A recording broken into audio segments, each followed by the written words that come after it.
क्या normal SIP और step up SIP के रिटर्न्स में लॉन्ग टर्म में करोड़ों रुपए का फर्क हो सकता है? ये स्टेप अप एसआईपी क्या होता है, आज हम उसी के बारे में डिटेल में जानने वाले हैं। स्टेप अप एसआईपी होता क्या है, कैसे कर सकते हैं, करना चाहिए कि नहीं, डिटेल में जानने वाले हैं आज की वीडियो में। स्टेप अप एसआईपी एक नया आया है, कुछ ऐसा लग रहा होगा, है तो पुराना, बट हम आज इसके बारे में डिटेल में बात करने वाले हैं। उसके पहले मैं आप लोगों से एक रिक्वेस्ट करना चाहता हूं, यदि अभी तक भी आपने इस चैनल को सब्सक्राइब नहीं किया है तो प्लीज कर लीजिए। हम लोग बहुत मेहनत के साथ हर बार एक नया वीडियो लेके आते हैं, डिटेल फैक्ट एनालिसिस के साथ, जो आपके फाइनेंशियल डिसीजन लेने में आपकी बहुत बड़ी मदद कर सकता है। वापस आते हैं हम स्टेप अप एसआईपी में। तो आप पहले देखिए स्टेप अप एसआईपी क्या होता है, बेनिफिट क्या होते हैं। तो इसमें सबसे इंपॉर्टेंट चीज क्या होती है, invest more as income grow. मतलब स्टेप अप का मतलब एक स्टेप ऊपर, मैंने ज्यादा इन्वेस्ट करना चालू किया सिस्टमैटिक तरीके से, उसका आगे मैं बताऊंगा। सिस्टमैटिक तरीके से मोर पावरफुल कंपाउंडिंग जो आप देख रहे होंगे, मतलब जब मेरा ज्यादा अमाउंट जाएगा तो कंपाउंडिंग ज्यादा होगा। और तीसरा इंपॉर्टेंट फायदा इससे होता है, जो मैं अपने गोल तक जल्दी पहुंच जाता हूं। नहीं आया, अभी आएगा, आगे आएगा, बहुत अच्छे से आने वाला है समझ। अब समझ लेते हैं स्टेप अप एसआईपी क्या है। उसके लिए पहले समझते हैं नॉर्मल एसआईपी क्या है, जो अभी आपकी चल रही होगी, मेरी चल रही है, सभी की चल रही होगी। एक बंदा है, एक व्यक्ति है जिसने 5,000 रुपए की एसआईपी की हुई है। हर महीने की 1 तारीख को उसके अकाउंट से 5,000 रुपए कट जाता है, कंटिन्यूसली चल रही है, लॉन्ग टर्म के लिए की हुई है, 15 से 20 सालों के लिए। ये हो गया नॉर्मल एसआईपी। अब आ जाते हैं स्टेप अप एसआईपी। उसने बोला मुझे भी स्टेप अप एसआईपी करना है, तो क्या करना पड़ेगा? तो कुछ नहीं करना है स्टेप अप एसआईपी में, मुझे बस अमाउंट बढ़ा देना है। अमाउंट कैसे बढ़ाऊं? हम जैसे होते हैं अमाउंट कैसे बढ़ाऊं मैं, तो हम पहले ही डिसाइड कर लेते हैं कि मेरे को हर साल, जैसे अभी मेरा 5,000 जा रहा है, तो अगले साल 2026 से 6,000 मंथली जाए। बस यही है स्टेप अप, मतलब एक स्टेप अप।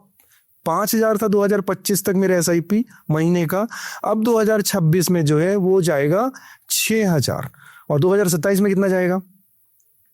7,000। मतलब मैंने शुरू तो 5,000 से किया था एसआईपी, लेकिन मैंने उसमें स्टेप अप कर दिया। मतलब मैंने उसमें ये अमाउंट कर दिया कि जैसे मेरी इनकम हर साल बढ़ती है तो उसी तरह से मेरी एसआईपी भी बढ़े।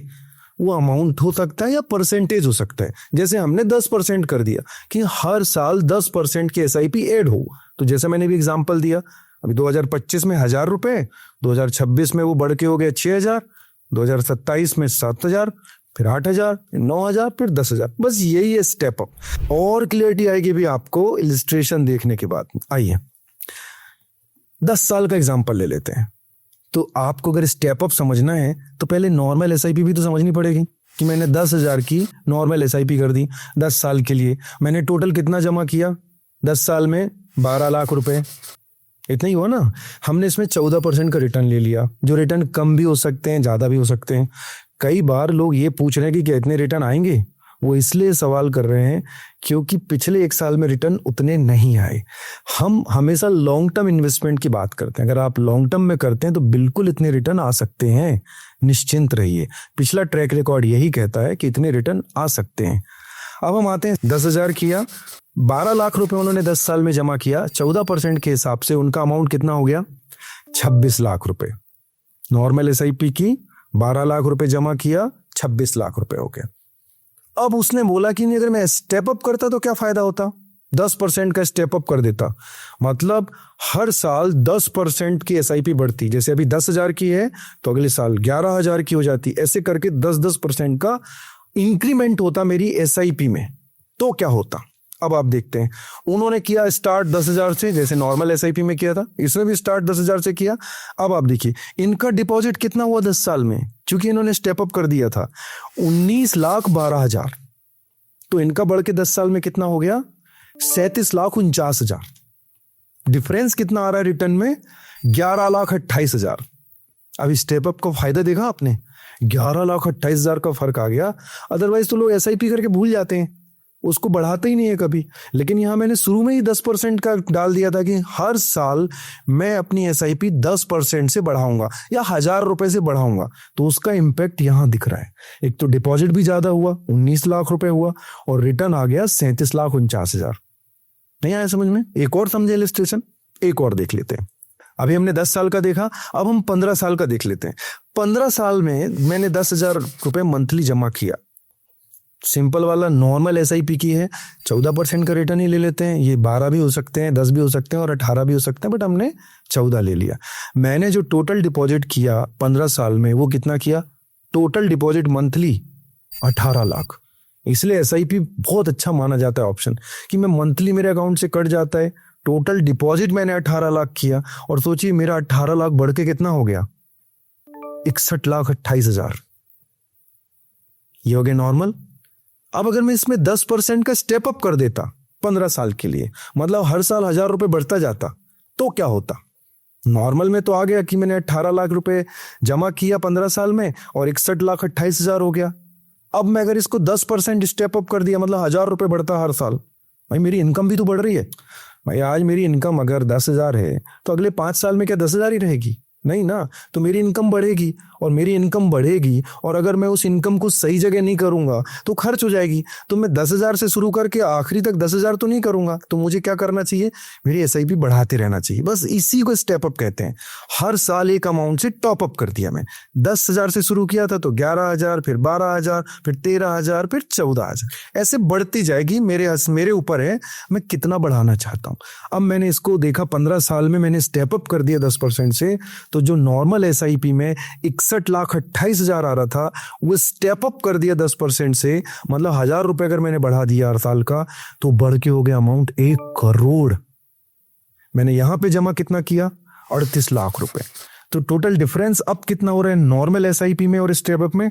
40,81,000, लगभग 41 लाख रुपए का डिफरेंस। किस चीज से? बस 1,000 रुपए साल का बढ़ा दिया मैंने अपनी SIP में। 10,000 शुरू किया तो 11,000 कर दिया। अगर 15,000 से शुरू किया तो 16,000, 17,000 से इंक्रीमेंट करते जा रहा हूं। छोटा अमाउंट से करूं बट कर रहा हूं।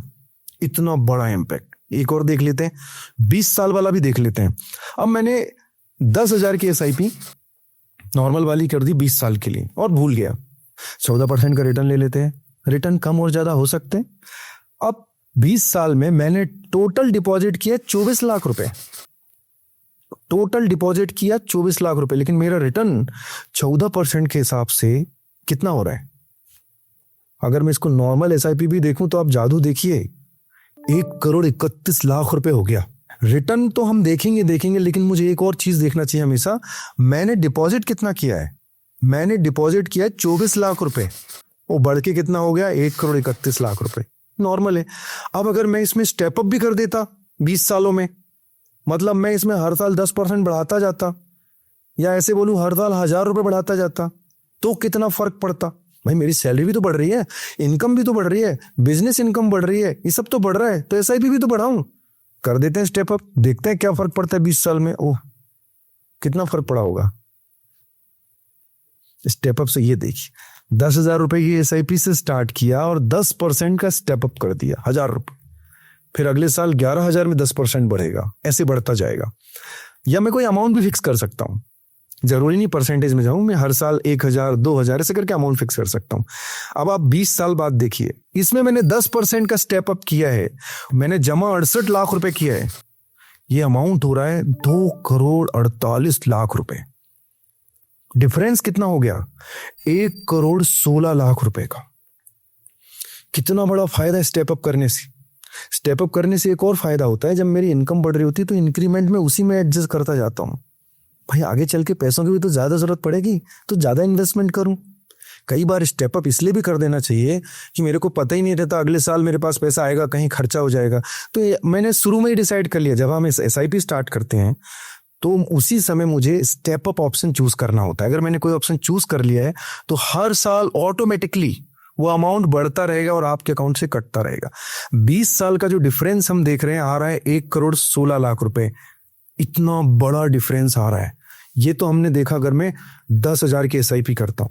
अब मैं एक काम करता हूं, 5,000 की SIP का भी एग्जांपल देख लेते हैं। 5,000 की SIP मैंने 20 साल के लिए की, तो मैंने इसमें बहुत कम रिटर्न ले लिया, 12% ले लेते हैं, 12% का CAGR। 5,000 की SIP की, उसमें सिंपल किया है, कोई स्टेप अप नहीं किया, मतलब कोई भी टॉप अप नहीं किया उसमें, तो मेरा रिटर्न है 49 लाख, लगभग 50 लाख रुपए। लेकिन मुझे किसी ने बोला कि नहीं भैया एक काम करो, नॉर्मल SIP कर रहे हो, इसमें स्टेप अप भी कर दो ना, मतलब टॉप अप भी कर दो ना।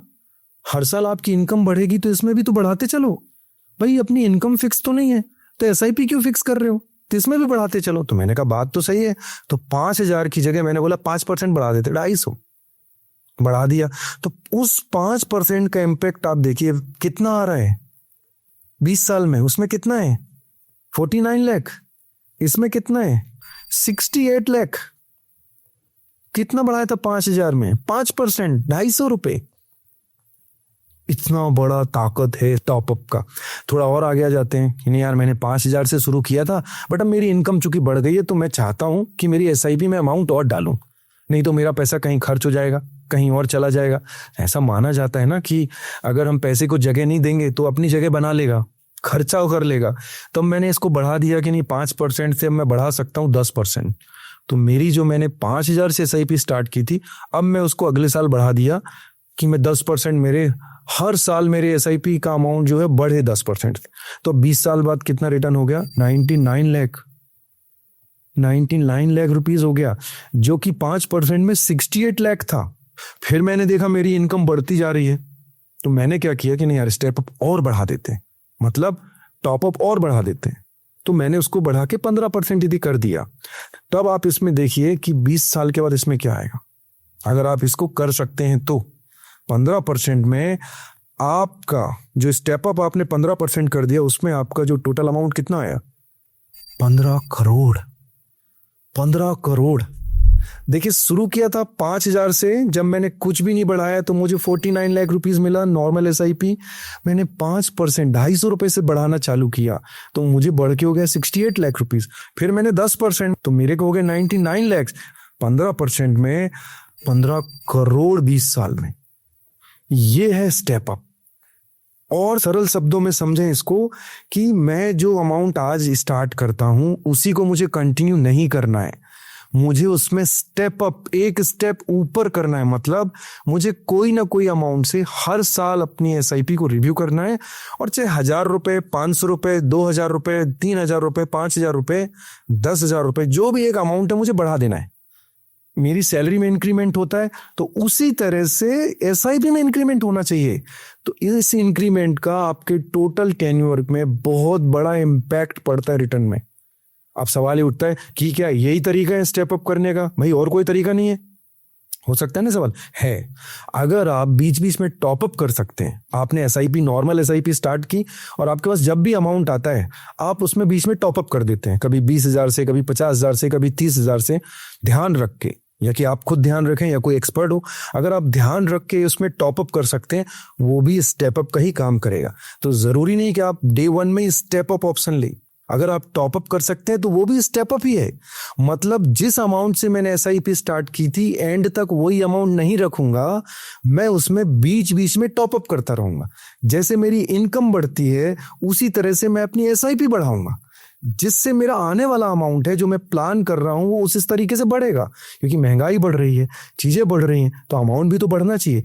इसलिए नॉर्मल एसआईपी और स्टेप अप या टॉप अप एसआईपी में बहुत बड़ा फर्क आता है। अच्छा एक और बात, शुरू के 5 साल में ज्यादा फर्क पता नहीं चलता है, लगता है कि लगभग बराबर चल, असली पता चलता है 5 साल के बाद। इसका रिटर्न का पता ही 5 साल के बाद चलता है। कुछ लोग बहुत शॉर्ट टर्म देखने लगते हैं, 2 साल 3 साल में, अरे मैं एसआईपी कर रहा हूं मुझे तो कोई रिटर्न नहीं आ रहा। अच्छा मैं इन्होंने बोला स्टेप अप टॉप अप कर दो, फिर भी रिटर्न नहीं आ रहा। आपको पेशेंस रखना पड़ेगा। आपको लॉन्ग टर्म अगर आप रहेंगे, ये फैक्ट है पिछले 35-40 साल का, लॉन्ग टर्म अगर हम रहते हैं, जो कि इसमें कंपाउंडिंग होता है, इसमें रिटर्न पे रिटर्न आता है, इसलिए बहुत ज्यादा होता है। तो अगर आप स्टेप अप एसआईपी आप करते हैं तो आपको लॉन्ग टर्म में जबरदस्त फायदा होगा। हमने 3-4 इलस्ट्रेशन देखे जो ये बता रहे हैं कि अगर हम स्टेप अप कर लें तो हमें बहुत बड़ा फायदा होगा। और स्टेप अप इसलिए भी करना चाहिए जिससे जो मेरी इनकम बढ़ेगी उसको मैं सही जगह डायरेक्शन दे पाऊं। तो अगर आपको ये वीडियो अच्छा लगा है तो प्लीज आप अपने दोस्तों परिवार में जरूर शेयर कीजिए और उनको बोलिए कि वो अपनी इनकम जैसे बढ़ती है उसी तरह से अपनी एसआईपी भी बढ़ाएं, और ये वीडियो आप दूसरों तक शेयर करें। Thank you.